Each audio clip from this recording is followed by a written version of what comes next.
Hello? Look, I don't really know how I did this to myself. Running a cult is a big obligation and responsibility. I don't even use my Fetch Rewards account. Those points expire and I waste my time even skipping. Look, you guys sure the death cults over there wouldn't be more your speed? You wanted this, you did. You needed the guy who called Blight C tier when he came out to figure out this chart, apparently. See, when I make a mistake like that, it gets seen by almost 200,000 people. That's a lot of eyes on your mistakes. That said, it's the new year, so I got all you sheep here for a redemption round. Let's see if we can find a new special way to make people angry this time. It's kind of funny that the worst killer in Dead by Daylight is also the first. Like the original sin, the snake getting close to Eve and saying, hey, go set some bear traps in a basement. If a survivor steps in these, they get stuck, holding them in place and allowing you to get on their level and instantly move them onto your shoulder. This can come in handy when you're trying to deny access to the basement or the random space between some trees. This is where the positives of the trapper end. You need to place all of those traps by yourself, and survivors can turn them off, and you have nothing you can do about it. It's like fucking whack-a-mole, except there's no patient Dave & Buster's employee nearby. That's you. Something you'll notice about the killers going forward is that a big part of their kit is how they can stop gens, and the trapper has a power that works backwards to that. Instead of chasing, hooking, and patrolling gens, you are looking for and placing bear traps with a small chance of return value. There are also several spots where your traps will fat shame you, making them bite your ankles when a survivor trounces through without a care. It's rare, but Trapper also has no direct chasing power. If you didn't set a trap near a pallet or window, you're just a guy dealing with rotten kids. You vault, you try to bait when you can, and get smacked when you can't. That said, because of that, the Trapper is the only killer I want to see do well. There's an underdog essence to him. He's helpless, and in the long term his power will work against him way more than it works for him. Though in that helplessness, I see a fire, a soul that doesn't want to give up. If you play the Trapper, you have my authority to camp in that basement. Just because it was the first doesn't mean it should be the last.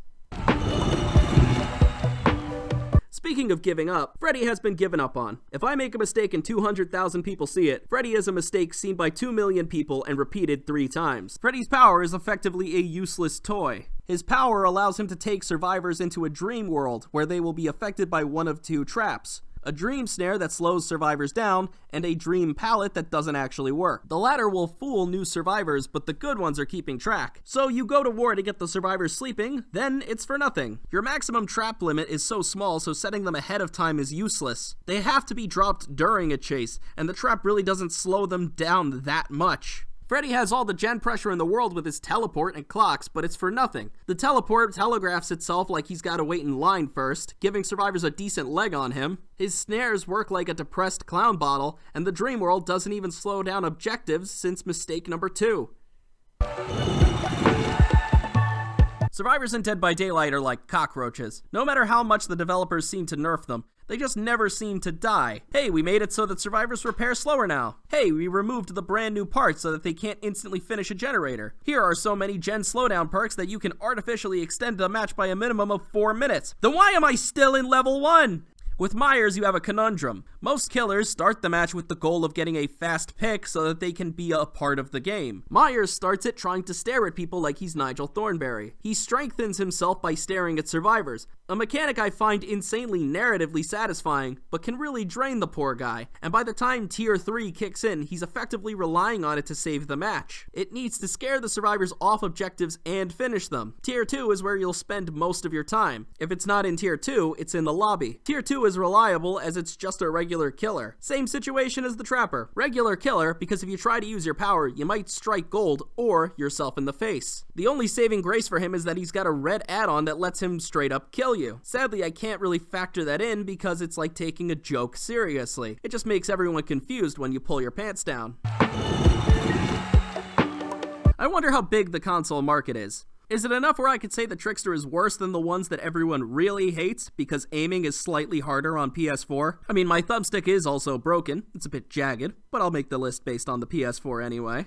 The trickster throws knives made out of CD cases. He fires like a machine gun with reasonable recoil. If you land 8 knife hits, the survivor loses a health state, like shaking the vending machine till something finally comes out. It's a power with a lot of room for failure. If you miss all your hatchets with Huntress, it feels annoying when you grab more. When you lose a survivor with the trickster, it feels defeating. Every single one of those little dinks you struggled for slowly heal away. Dead by Daylight is also a bit of a sticky feeling game, even after Freddy has left the room. There's no crosshair, and the knives alternate left and right, so trying to be accurate is like tossing cooked spaghetti noodles, usually because they end up hitting a wall. Again, on PC, I think this killer would be closer to C tier, though on console, with the less accurate firing system, I think he's got to go down here. There's also the main event. This charges as you land hits, and once full, you have 30 seconds to use it, or else you might just catch the guy you're chasing. Main event locks you into throwing knives. You cannot strike or break pallets or vault windows. Sadly, if the survivor isn't in the open, and knives have no way of reaching them, you need to cancel it and subject yourself to a stun. Half the time it doesn't work, and the other half you didn't need the main event in the first place, leaving you with 40 more knives to throw at a downed survivor. And if I wanted something that dead, I would check on Death Garden. People give Sadako a lot of crap. Maybe some of it is earned, but C is where things become viable. This is the ladder up.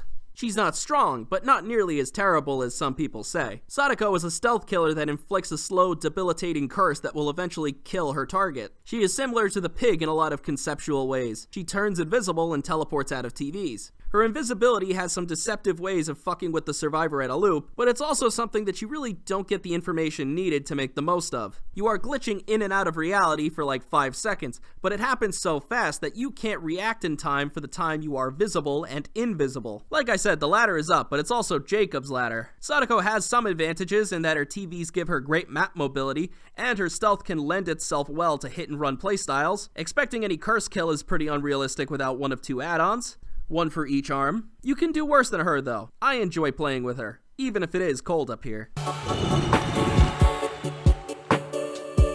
If you recall the last time I did this, I put Leatherface in the dumpster, deep at the bottom. Though after thinking about it, I think he's at the top of the dumpster. He has a power to rev up a chainsaw, letting him move faster at loops and potentially end them in a single swipe. There's a lot of good moments where your chainsaw will just barely touch someone and you get a free down. Plus, if you have some tormented soul at the end of your wits, you can guarantee that they die and get double the points if they were streaming. The issue is that it's insanely high risk, high reward, but also doesn't have the finesse to be used like that. You don't provide any threat to survivors that aren't in your face. You can't move to generators quickly or pressure them from afar. Also, while I've got you here, and your family too if you think you can escape, Bubba has some really terrible design. Like the survivor you chase is here, but you need to mind the power meter here, so your eyes are constantly darting back and forth to keep up with the chase. Other killers have little forms of this, but it's not nearly as bad because you have to use Bubba's sweep in a very short period of time, often in a very mad dash to reach the survivor. This is tempered by the lightest tap on a wall, sending him into a miserable, lengthy tantrum that just loses you the entire chase.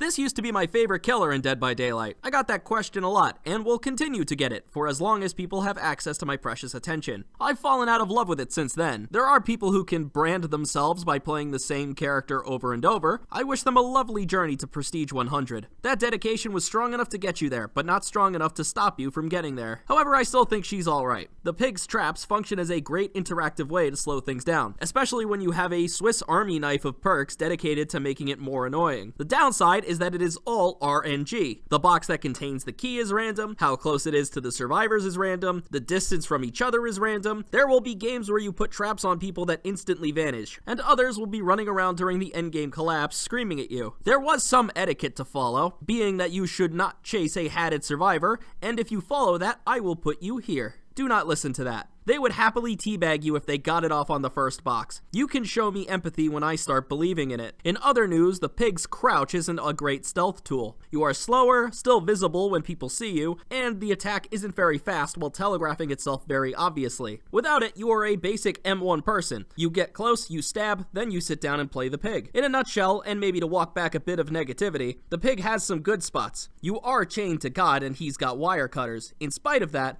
I played her for a reason. The traps are an effective slowdown when used properly. You need to time the traps with generators being finished. Be dedicated, manage slugging, and use the stealth to hit and run. And as you hook that last survivor, you might be wondering if you could use the new year to fix the last 10. The Clown is a character that has a pretty low impact. He has a slowdown bottle for survivors and a speed bottle for himself. The slow bottle has a basic use, but doesn't work hard. It shows up on time, it doesn't complain. However, you're never gonna get its all. It's not a team player. And the speed bottle shows up late, does an ambiguous job, and can actively work against you. One bottle would be played by Dwayne Johnson, and the other by Ezra Miller. It's not really thrilling to play the Clown if I'm being honest. Outside of making it rain from the trees as a clever tactic, the real mind game is when and where to throw the bottles. If you miss too much, you'll have to just sit there and reload. It's not 100% game over, but it does make you feel like you just watched the whole screening of Way of the Water while sipping from the same stale bottle of Dasani. That's right, I did it again! Ah, the Doctor. A creature of severe, horrific design, only second to the Junji Ito body horror classic, A Bad Case of Stripes. The Doctor fires an electric wave that stuns survivors and increases their madness. The wave briefly incapacitates and stops them from dropping pallets or vaulting windows. If timed well, you can beat people up with it. The blast also inflicts madness, and the value of this madness is highly dependent on your add-ons and the IQ you're up against. Many of the effects of this madness are visual tricks, making the Doctor appear where he's not, messing with skill checks, pallets that aren't there. As you go up the chain, these will do less and less, forcing you to rely on that regular blast. Once survivors reach the maximum madness, it stops them from repairing. It's not a super long side objective, though you will gain this quite passively, doubly so when you factor in his special ability that shocks everyone in his heartbeat. A tool that reveals survivors in his position, which can allow perks like Starstruck to be some of the most dangerous in the game. Overall, good killer. Not great. It's not that complicated, guy. You could be up here if you just put some chutzpah behind yourself.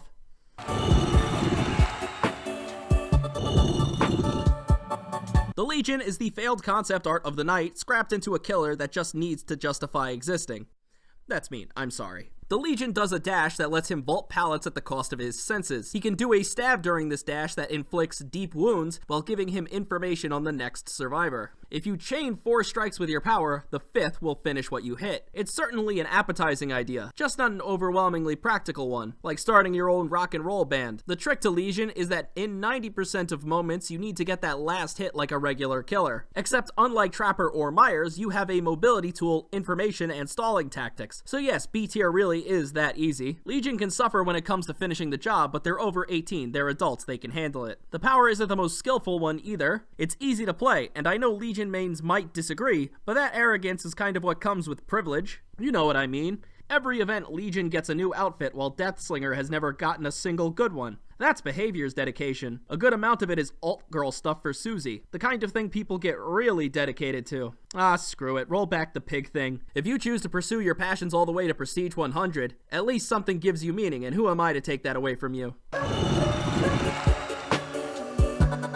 It's funny that the community is in a state where every original character is a flop, while all of the licensed ones are considered W's. But I get that you can't beat a good old famous serial killer with a knife. I'm a bit iffy on how they recast his character, but I'm pretty glad that O.J. Simpson finally has his home. Ghostface can pull off some pretty unique moves. He's an assassin, able to hide his heartbeat, then stalk individual survivors to mark them for a one-shot, as he sticks his icky bowling gloves around walls to stalk them even harder. He hits a wall as people start playing against him, and your main strategy is no longer to remain hidden, but abusing the funky detection mechanics. That, or finding a good vantage point to survey the map, if there are any good ones. The Ghostface's stalk economy is the key to playing him. Stalking survivors and cashing in on it later is an undiscussed dynamic. What he has in sneaking, though, he lacks in pressure. While Legion is all pressure, no damage, Ghostface is all damage, no pressure. If you can't bowl over the survivors with pure damage, the game is gonna feel like biting a bowling ball. You can't do actual bowling, though, because, of course, the glove didn't fit. The Wraith comes from the same cut of meat as the Trapper. He's an old man hitting his cigar, as those youngins run around with their cool powers but are still somehow worse than him. The Wraith is deceptively simple. Bing bong, bing bong, bing bong. You use the belt cloak, then uncloak near a survivor to hit them. During the uncloak phase you slow down, but afterwards you retain the cloak's speed for a few seconds. You can zoom around to a thing, uncloak, and if there isn't a weapon nearby, the damage is all but free. Especially if you park yourself somewhere, pull out a picket sign, and body block them. The Wraith suffers if that initial sneak attack fails, because all you can do is bing bong, bing bong, bing bong. You can use the invisibility to regain your speed boost, then uncloak for it again, but it's a very sluggish thing, and you're not going anywhere.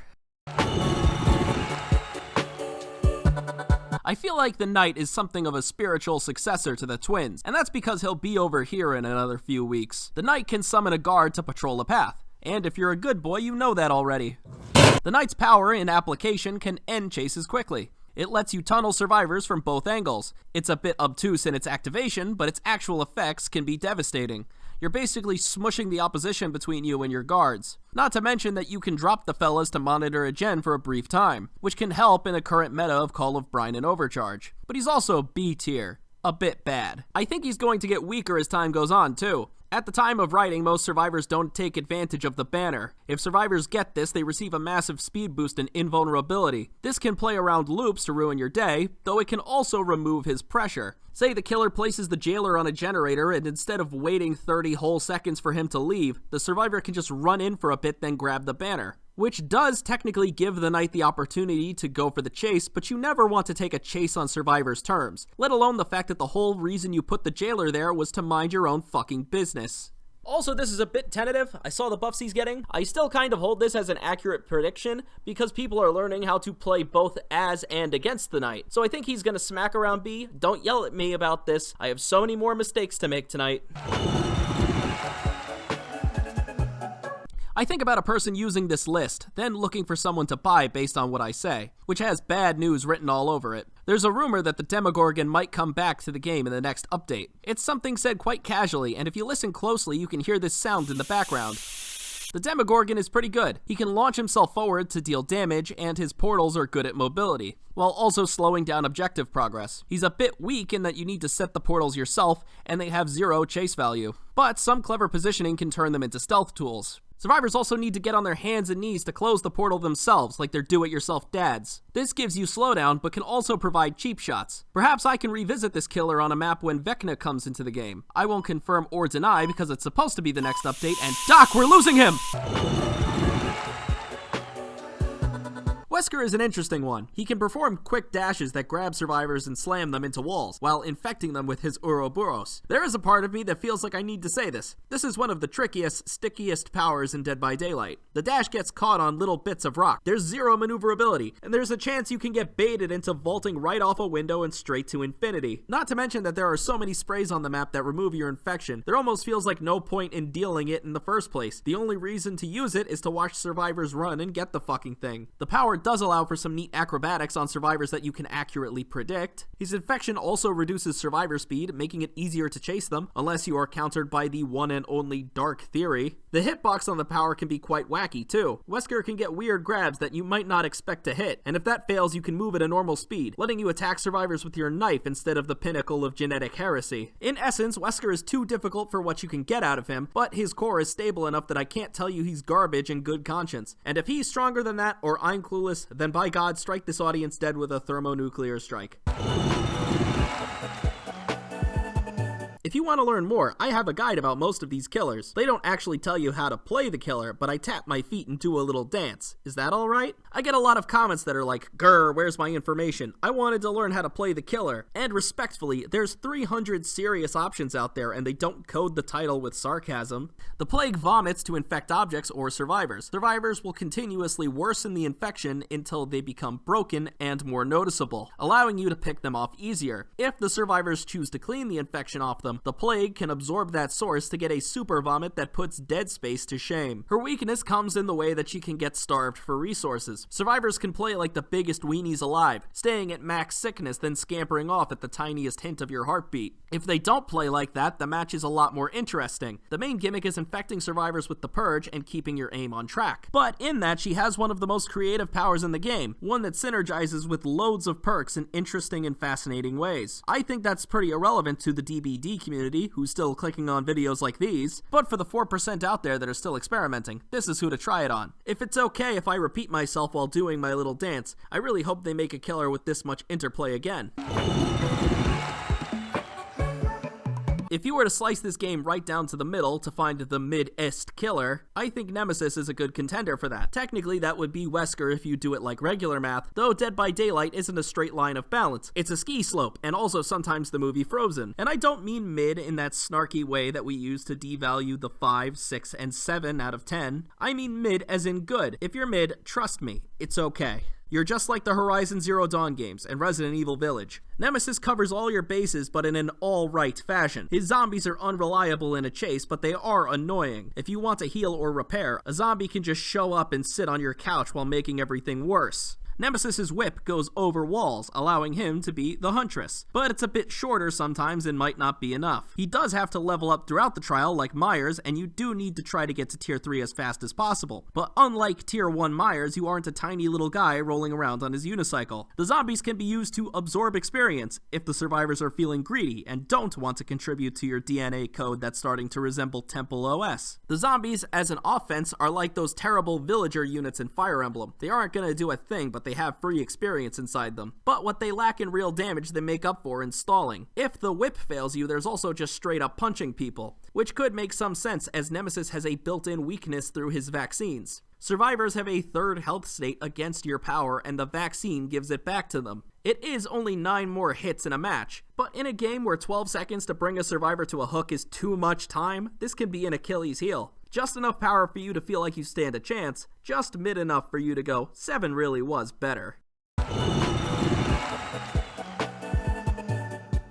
They kind of made a mistake using Hattie as the survivor for the Dredge's chapter. I've seen this monster over 50 times in 3 scary games with Markiplier. The Dredge can leave a quick marker down, then warp back to it later. It can also teleport to lockers and trigger a map-wide event called Nightfall. The marker can let you be on 2 points of a loop at once. The trick is pushing a survivor one way and making the call to either teleport there or call their bluff. After damaging survivors enough, Nightfall will trigger, covering the map in darkness and removing your heartbeat while buffing your other abilities. Nightfall's stealth isn't the best. What you will primarily use it for is the upgraded locker teleport. While in Nightfall you teleport 10 times faster, dramatically increasing map mobility and giving it viability during a chase.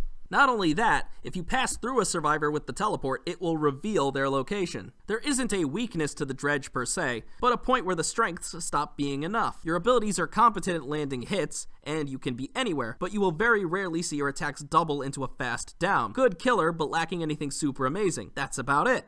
This is the part where I would include the jump scare, right? No.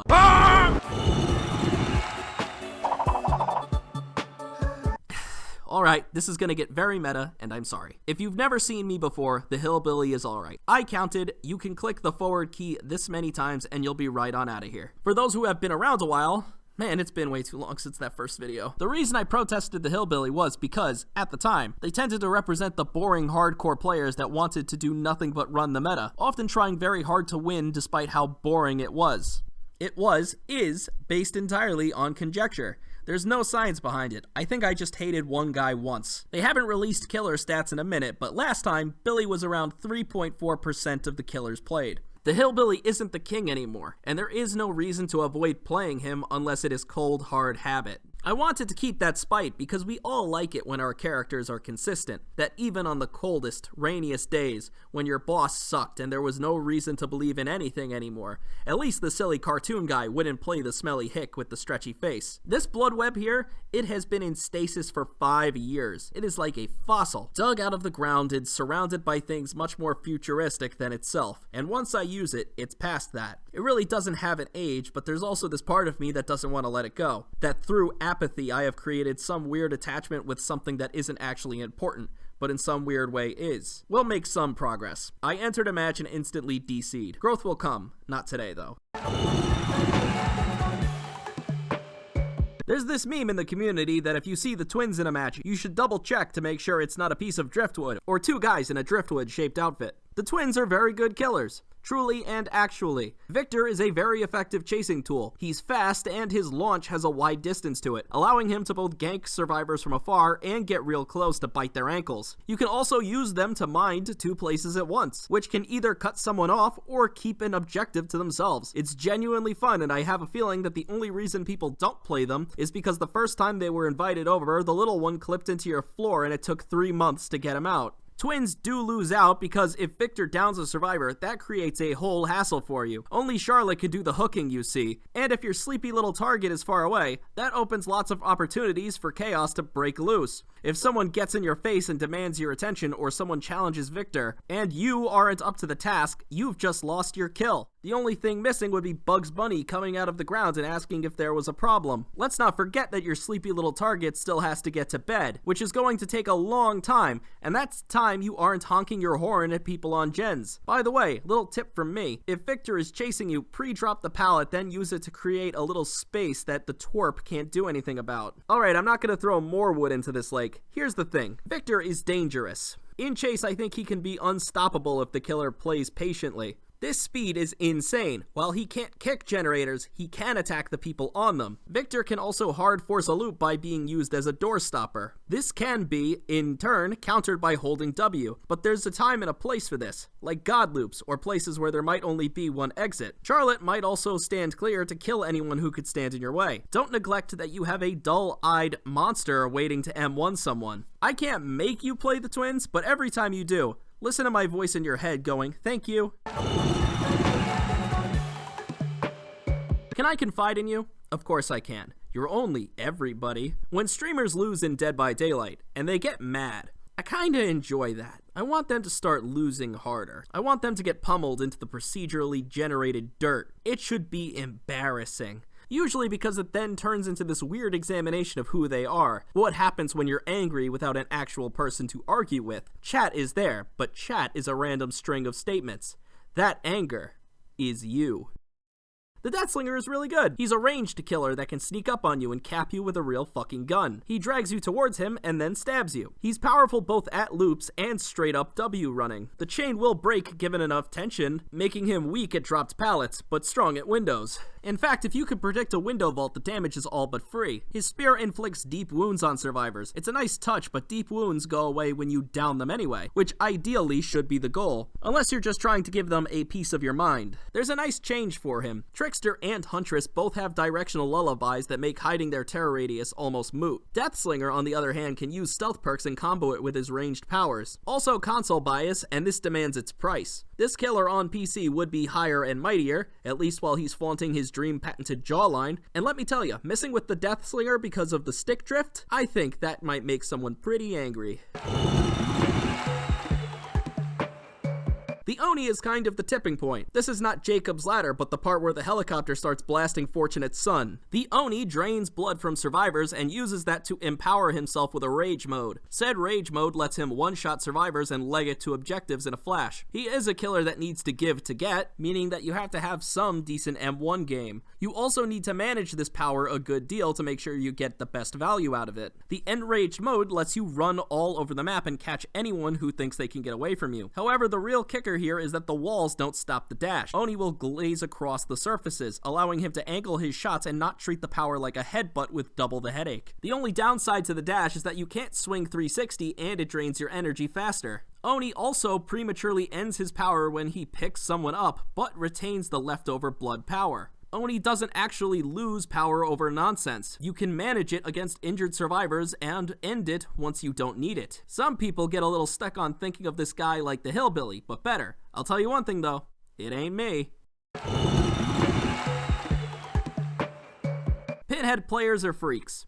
Not weird, freaks. Pinhead players are the type that would spot you on a late night walk and just stand in the middle of the street to stare at you. You would pass them without incident, but it would be unnerving as hell, and that's the only reason they did it. Pinhead's power is one that feels deceptively weak, going through some temporal loop to land a decent use of the bubble missile, only for all three chains to instantly snap on a random tree. Pinhead, however, can use this at the right moment to stop survivors from getting fast vaults, or keep them from looping a surface before you can reach them. Not to mention that the vault pallet button and the break chain button are identical, resulting in a lot of survivors accidentally throwing themselves at your feet for free downs. You can't reach exceptionally far with it due to its flaky nature, but that doesn't mean you don't have a presence. Pinhead has a timer that will cause an event called the chain hunt. The best way I could describe the chain hunt from the survivor's point of view is that 5-year-old kid kicking the back of your seat on a flight. For survivors, doing the box is kind of easy. You just gotta go and do it. Pinhead does have tools to help him detect it though, and if he is able to interrupt the box getting solved, he will receive a free chain hunt for a while. You can almost hear the survivors talking to the one who fumbled the box. Who called? Pinhead's a freak, but we value freaks. Freaks make the world go round. Who do you think invented the cheesecake?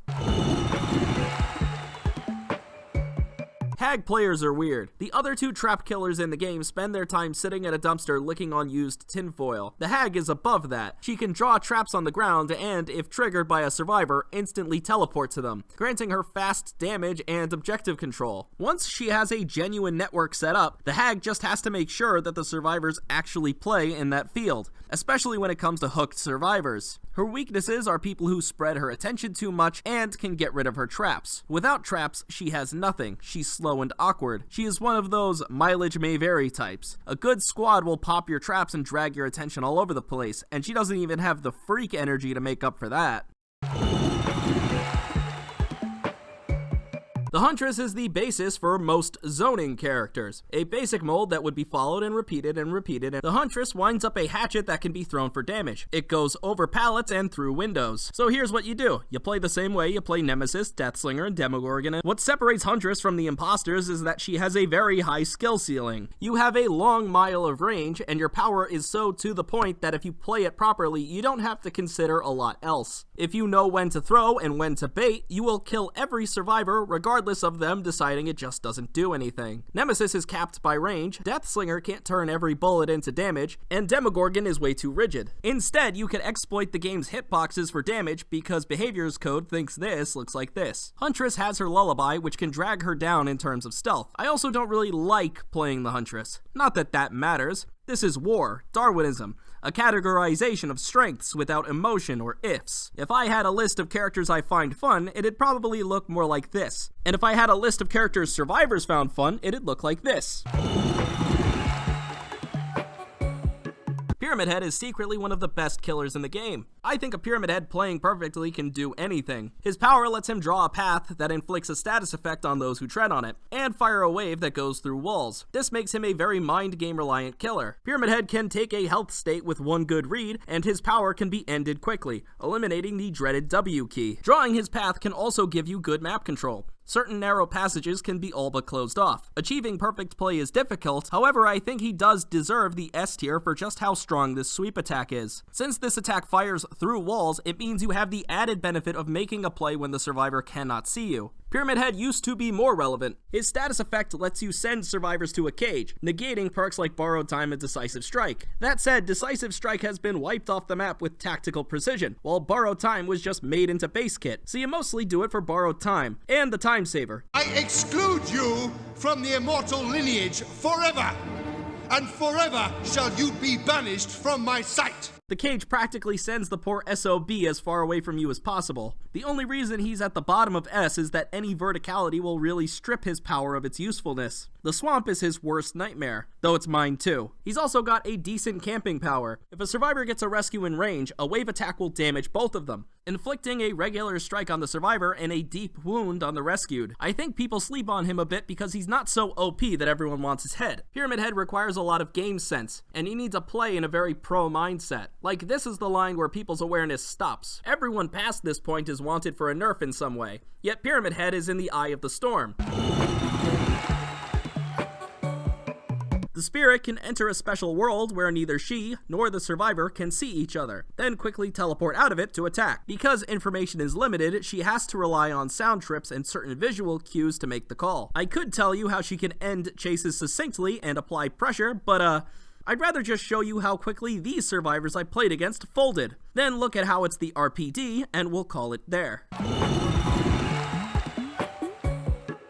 The artist is an insane killer. She can fire crows that cross the entire map. If it's up close, it deals damage. If it's far away, they are swarmed by crows, revealing their position, and if struck with another ranged crow, they take damage. The long range bit means that she can fiddle with generators under any circumstances. The birds can falter for stalling, as there are little tricks to get rid of them. That said, you could set up a big roller coaster tycoon to make sure a single burst of crows deals damage. You just need to back up really far and space them out. In a chase, she's dangerous. Staying at any loop is a good way to end up as bird food, so why do people do it? It's a question as great as many others. Why are we here? Is it gonna be alright? Why are they still updating Sifu? Honest to God, I think perfect play will make the artist even better than the next killer on this list, but tracking the birds from across the map and predicting totally random survivor movements is something that can only really be learned by Salvador Dali. See, S tier is like Dragon Ball Z. Everyone's really strong. Then Goku starts glowing and it all feels pointless.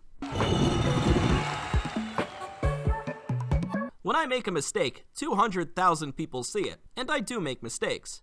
But what about yours, viewer? What about that time she was sitting there, and you just couldn't stop messaging her? You don't even remember what was in those walls of texts, do you? You were just 15 after all. It was a crush that you spent too long cultivating, but you never asked her out.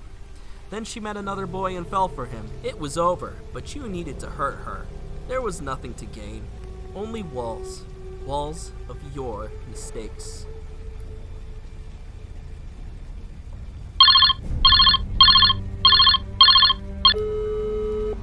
So yeah, that's why I don't feel bad about calling the Blight C tier in fucking 2020. The Blight is a very good killer. He has the ability to ping off objects in a heartbeat. He can reach almost any generator in like 5 seconds. The power is wonky, but it also gets you damage. Plus, he's the only killer with actual tech in the form of the Hug, where the Blight can scramble around walls that he's not meant to. I can't do that tech, but I can recite your address. The Blight also has the stupidest add-ons known to man. Am I sorry? No, not sorry. That's not really the word for it. Do I wish I was right? Sure, except I've always created these videos for the sake of entertainment. If I can create something to lift someone up, that's way more satisfying to me. Anyway, there you have it. The addendum to the video I made in my cramped dorm room. Now I just have 27 more to go.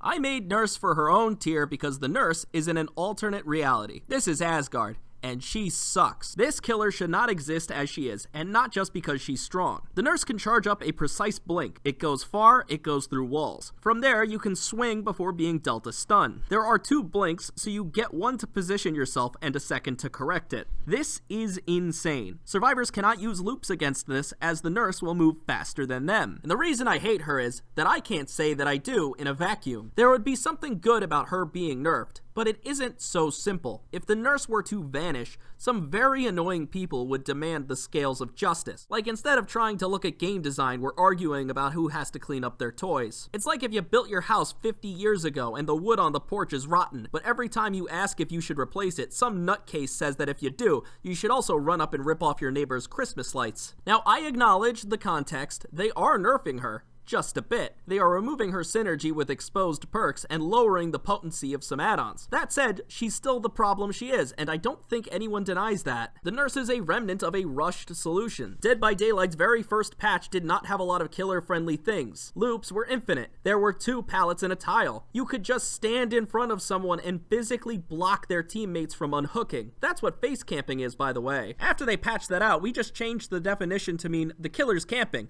but I hate him even more. So if you think your game will be dead by tomorrow, just make a solution. That's what The Last Breath was. A flawed solution that didn't even need to be perfect, because they thought they were throwing this out, that Naughty Bear 3 wasn't gonna build itself. And the nurse does not need nerfing because she's the best. There will always be a best. We could chisel the tops until the trapper has a fade. The nurse is bad because she invalidates all of the mechanics in the game. You cannot drop pallets against her, you cannot vault windows against her. Think of just how many dynamics you lose with that. The Blight has to play around pallets, so does the Spirit and Artist. All you actually do with the nurse is guess where the survivor will go, and they guess where you're gonna go. There is skill in that, but what you end up with are much more boring matches, where there is so much less value in the other mechanics. Who wants to run around a pallet while people hold M1 on a generator? I want you to nuke this area with the power of God's hemorrhoids. Fill the crater with concrete. Put a Papa John's pizza in the center. Whatever land he's in should vanish from the planet. Strike every person's name from every record. I want the concept of life to feel unaccepted in that space! Just fix your old mistakes. It's fine. Only weirdos care. Oh.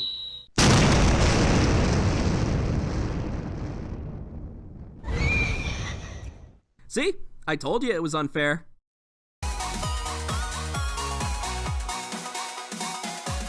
Hey guys, thanks for watching. I would like to make a quick shout out to my patrons who have helped make videos like this possible, especially when they go on this long. They also got access to a ton of works in progress and early access to the first 20 minutes of this video. So if you're interested in supporting me, it would mean a lot. I would especially like to thank Noah Upton, Jonah Simpson, Faye Lynn. Also, I did not forget my promise to make more variety content. If you're on the Patreon, you probably already know what's coming next. I hope this new year's been kind to you, and I hope to see you again soon.